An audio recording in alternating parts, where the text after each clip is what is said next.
जय माता दी। प्रिय श्रोताओं, आज हम नवरात्रि के अंतिम दिन श्री देवी सूक्तम का पाठ करने जा रहे हैं, जो हम सबको देवी की महिमा और उनकी शक्ति को समझने का सुअवसर प्रदान करता है। देवी सूक्तम के माध्यम से हम सब देवी की अनंत शक्ति और उनकी करुणा को समझेंगे और अपने जीवन में माँ की कृपा को प्राप्त करने के लिए प्रार्थना करेंगे। ओम देवी सर्वभूतेषु शक्ति रूपेण संस्थिता, नमो देव्ये महादेव्ये शिवाय संतता नमः। कहा जाता है कि महर्षि अम्बरण की कन्या का नाम वाक था।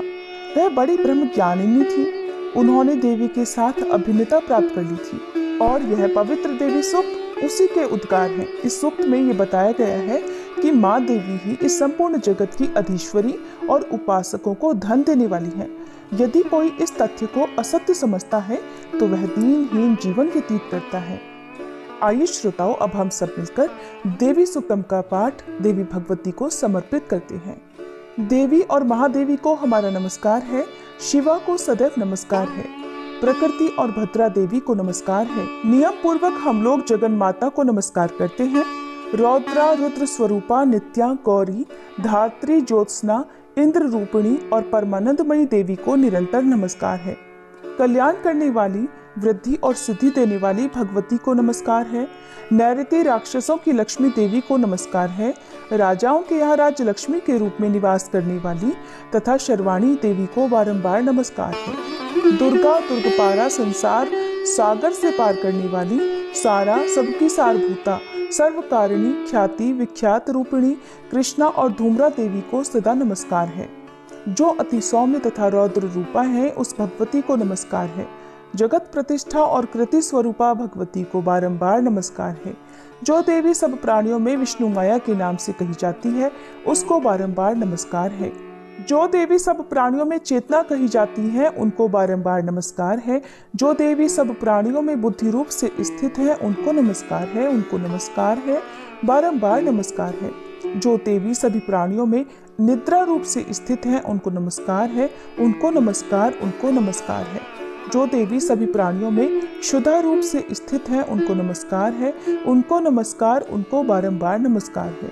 जो देवी सब प्राणियों में छाया रूप से स्थित है, उनको नमस्कार है, उनको नमस्कार, उनको बारंबार नमस्कार है। जो देवी सब प्राणियों में शांति क्षमा रूप से स्थित है, उनको नमस्कार, उनको नमस्कार, उनको बारंबार नमस्कार है। जो देवी सब प्राणियों में तृष्णा रूप से स्थित है, उनको नमस्कार, उनको नमस्कार, उनको बारंबार नमस्कार है। जो देवी सब प्राणियों में शांति रूप से स्थित है, उनको नमस्कार, उनको नमस्कार, उनको बारंबार नमस्कार है। जो देवी सब प्राणियों में जाति रूप से स्थित है, उनको नमस्कार, उनको नमस्कार, उनको बारंबार नमस्कार है। जो देवी सब प्राणियों में लज्जा रूप से स्थित है, उनको नमस्कार, उनको बारंबार नमस्कार है। जो देवी सब प्राणियों में श्रद्धा रूप से स्थित है, उनको नमस्कार, उनको नमस्कार, उनको नमस्कार है, उनको बारंबार नमस्कार है। जो देवी सब प्राणियों में कांति रूप से स्थित है, उनको नमस्कार, उनको नमस्कार, उनको बारंबार नमस्कार है। जो देवी सब प्राणियों में लक्ष्मी रूप से स्थित है, उनको नमस्कार, उनको बारंबार नमस्कार है। जो देवी सब प्राणियों में वृत्ति रूप से स्थित है, उनको नमस्कार, उनको बारंबार नमस्कार है। जो देवी सब प्राणियों में स्मृति रूप से स्थित है, उनको नमस्कार, उनको बारंबार नमस्कार है। जो देवी सब प्राणियों में दया रूप से स्थित है, उनको नमस्कार, उनको नमस्कार, उनको बारंबार नमस्कार है। जो देवी सब प्राणियों में तुष्टि रूप से स्थित है, उनको नमस्कार, उनको नमस्कार, उनको बारंबार नमस्कार है। जो देवी सब प्राणियों में माता रूप से स्थित है, उनको नमस्कार, उनको बारंबार नमस्कार है। जो देवी सब प्राणियों में भ्रांति रूप से स्थित है, उनको नमस्कार, उनको नमस्कार, उनको बारंबार नमस्कार है। जो देवी सब इंद्रियों की और संसार भर के प्राणियों की अधिष्ठात्री हैं तथा सब प्राणियों में निरंतर व्याप्त है, उनको नमस्कार, उनको नमस्कार, उनको बारंबार नमस्कार है। जो देवी संपूर्ण संसार में चैतन्य रूप से व्याप्त होकर स्थित है, उनको नमस्कार, उनको नमस्कार, उनको बारंबार नमस्कार है। पूर्व समय में अपने अभीष्ट फल को पाने के लिए सभी देवताओं ने जिनकी स्तुति की थी, देवेंद्र ने बहुत दिनों तक जिनकी सेवा की थी, वह सभी मंगलों की कारणभूता ईश्वरी हमारा कल्याण और मंगल करें और हमारी सभी आपत्तियों का नाश करें। प्रबल दैत्यों से कष्ट पाकर हम लोग जिनको प्रणाम करते हैं, जो भक्ति भाव से विनम्र पुरुषों द्वारा स्मरण करने पर तत्काल ही सभी आपत्तियों का नाश कर देती हैं, वे कल्याणकारी भगवती हमारी सब आपत्तियों को दूर करेंगी। प्रिय श्रोताओं, प्रस्तुत है देवी दुर्गा कवच का हिंदी अनुवाद। इस पाठ से शरीर के सभी अंगों की रक्षा होती है। ये पाठ महामारी से बचाव की शक्ति देता है। यह पाठ संपूर्ण आरोग्य का शुभ वरदान देता है और यह कवच पाठ अत्यंत गोपनीय पाठ है, इसलिए इसे पूरी पवित्रता से किया जाना चाहिए। 18 महापुराणों में से एक मार्कंडेय पुराण के अंदर देवी कवच के श्लोक अंतर्भूत हैं और ये अद्भुत दुर्गा सप्तशती का हिस्सा है। देवी कवच को भगवान ब्रह्मा जी ने ऋषि मार्कंडेय को सुनाया था। महर्षि मार्कंडेय श्री ब्रह्मा जी से बोले, हे पितामह, संसार में जो गुप्त हो और जो मनुष्यों की सब प्रकार से रक्षा करता हो और जो आपने किसी को भी आज तक बताया न हो, वह कवच मुझे बताइए। श्री ब्रह्मा जी कहने लगे, अत्यंत गुप्त और सब प्राणियों की रक्षा करने वाला, सबकी भलाई करने वाला कवच मुझसे सुनो। प्रथम शैलपुत्री, दूसरी ब्रह्मचारिणी, तीसरी चंद्रघंटा, चौथी कूष्मांडा, पांचवी स्कंद माता, छठी कात्यायनी, सातवीं कालरात्रि, आठवीं महागौरी और नौवीं सिद्धिदात्री। ये देवी की 9 मूर्तियां हैं। ये नव दुर्गा कहलाती हैं। आग में जलता हुआ, रण में शत्रु से घिरा हुआ, विषम संकट में फंसा हुआ मनुष्य अगर देवी दुर्गा के नामों का स्मरण करे तो उसको कभी भी हानि नहीं हो सकती। रण में उसके लिए कुछ भी आपत्ति नहीं होती और न उसे किसी प्रकार का कोई दुख या डर ही होता है।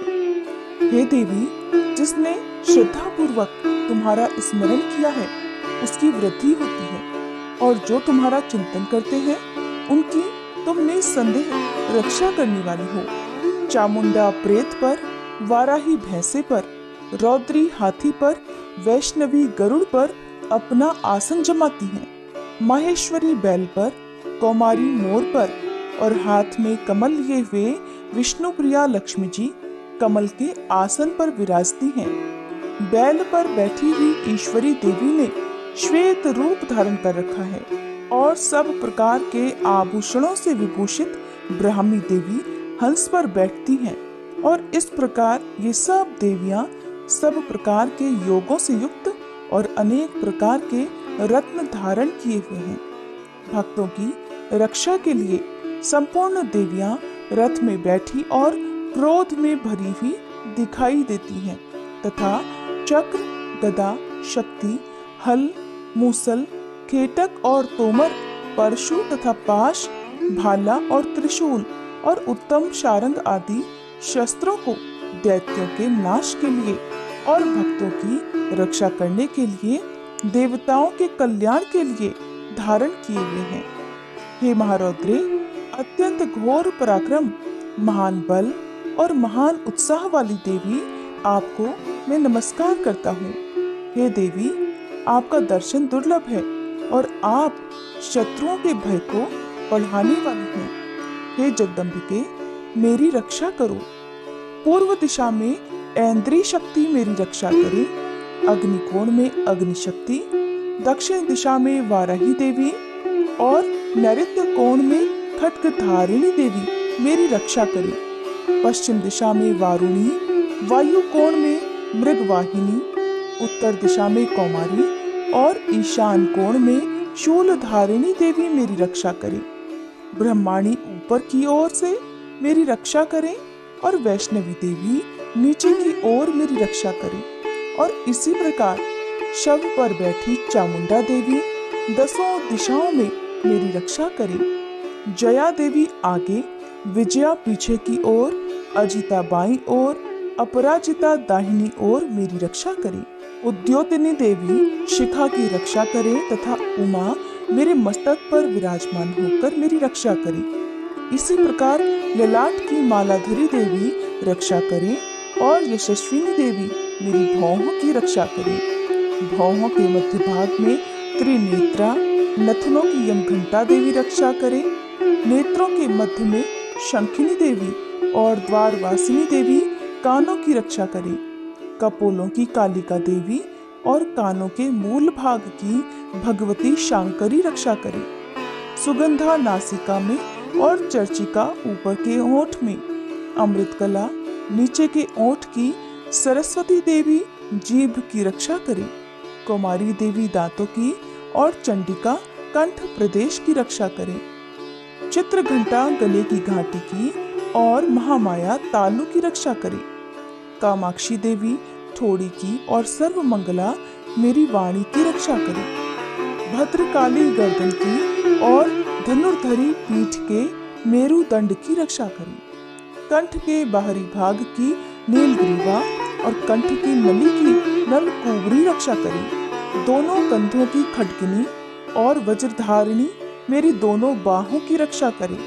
दोनों हाथों की दंडनी और उंगलियों की रक्षा अंबिका देवी करे। शूलेश्वरी देवी संपूर्ण नखों की, कुलेश्वरी देवी मेरी कुक्षी की रक्षा करे। महादेवी दोनों स्तनों की और शोक विनाशिनी देवी मेरे मन की रक्षा करे। ललिता देवी हृदय की और शूल धारिणी उदर की रक्षा करे। कामिनी देवी नाभि की, गुह्येश्वरी गुह्य भाग की, पूतना और कामिका लिंग की और महिषवाहिनी गुदा की रक्षा करे। संपूर्ण कामनाओं को पूर्ण करने वाली महाबला देवी दोनों जंघाओं की रक्षा करे। विंध्यावासिनी दोनों घुटनों की और तेजसी देवी दोनों पांवों के पृष्ठ भाग की, श्रीधरी पांवों की उंगलियों की, तलवासिनी तालुओं की, दृष्टा कराली देवी नखों की, ऊर्ध्व केशिनी केशों की, बागेश्वरी वाणी की रक्षा करे। रोमावलियों के छिद्रों की कौबेरी और त्वचा की बागेश्वरी देवी रक्षा करे। पार्वती देवी रक्त, मज्जा, वसा, मांस, हड्डी की रक्षा करे। आंतों की काल रात्रि देवी, पित्त की मुकुटेश्वरी देवी, पद्मावती कमल कोश की, चूड़ामणि कफ की रक्षा करे। ज्वालामुखी नसों के जल की रक्षा करे। अभेद्या देवी शरीर के सब जोड़ों की रक्षा करे। ब्रह्माणी मेरे वीर की, छत्रेश्वरी देवी छाया की और धर्मधारिणी देवी मेरे अहंकार, मन और बुद्धि की रक्षा करे। प्राण, अपान, व्यान, उदान और समान की वज्रहस्ता देवी रक्षा करे। कल्याण शोभना मेरे प्राणों की रक्षा करे। रस, रूप, गंध, शब्द और स्पर्श इन विषयों का अनुभव करते समय योगिनी देवी मेरी रक्षा करे तथा सत्वगुण, रजोगुण और तमोगुण की रक्षा नारायणी देवी करे। आयु की रक्षा वाराही देवी करे। वैष्णवी धर्म की तथा चक्रिणी देवी मेरे यश, कीर्ति, लक्ष्मी, धन और विद्या की रक्षा करे। इंद्राणी मेरे शरीर की रक्षा करी और हे चंडिके आप मेरे पशुओं की रक्षा करिए। महालक्ष्मी मेरे पुत्रों की रक्षा करे और भैरवी मेरी पत्नी की रक्षा करे। राजा के दरबार में महालक्ष्मी तथा सब ओर व्याप्त रहने वाली विजया देवी चारों ओर से मेरी रक्षा करे। जो स्थान रक्षा से रहित हो और कवच में रह गया हो उसकी पापों का नाश करने वाली जयंती देवी रक्षा करे। अपना शुभ चाहने वाले मनुष्यों को बिना कवच के एक पल भी कहीं नहीं जाना चाहिए, क्योंकि कवच रखने वाला मनुष्य जहाँ जहाँ भी जाता है वहाँ वहाँ उसे अवश्य धन लाभ होता है और वह सफलता प्राप्त करता है। वह जिस अभीष्ट वस्तु की इच्छा करता है वह उसको इसी कवच के प्रभाव से अवश्य मिलती है और वह इसी संसार में महा ऐश्वर्य को प्राप्त होता है। कवचधारी मनुष्य निर्भय होता है और वह तीनों लोकों में माननीय होता है। देवी का यह कवच देवताओं के लिए भी अत्यंत दुर्लभ है। जो प्रतिदिन नियम पूर्वक तीनों संध्याओं के समय श्रद्धा के साथ इसका पाठ करता है उसे देव शक्ति प्राप्त होती है। वह तीनों लोकों को जीत सकता है और अकाल मृत्यु से रहित होकर 100 वर्षों तक जीवित रहता है।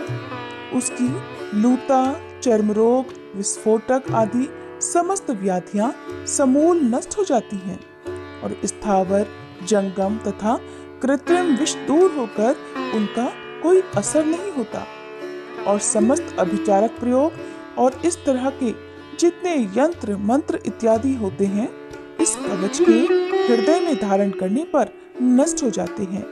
इसके अलावा पृथ्वी पर विचरने वाले भूचर, नभचर, जलचर प्राणी, उपदेश मात्र से सिद्ध होने वाले निम्न कोटि के देवता, अपने जन्म से साथ प्रकट होने वाले देवता, कुल देवता, माला आदि डाकिनी, शाकिनी, अंतरिक्ष में विचरने वाली अत्यंत बलवती भयानक डाकिनियां, ग्रह, भूत, पिशाच, यक्ष, गंधर्व, राक्षस, ब्रह्म राक्षस, बेताल, कुष्मांड और भैरव आदि अनिष्टकारक देवता भी उस मनुष्य को जिसने कि अपने हृदय में यह कवच धारण किया हुआ है देखते ही भाग जाते हैं।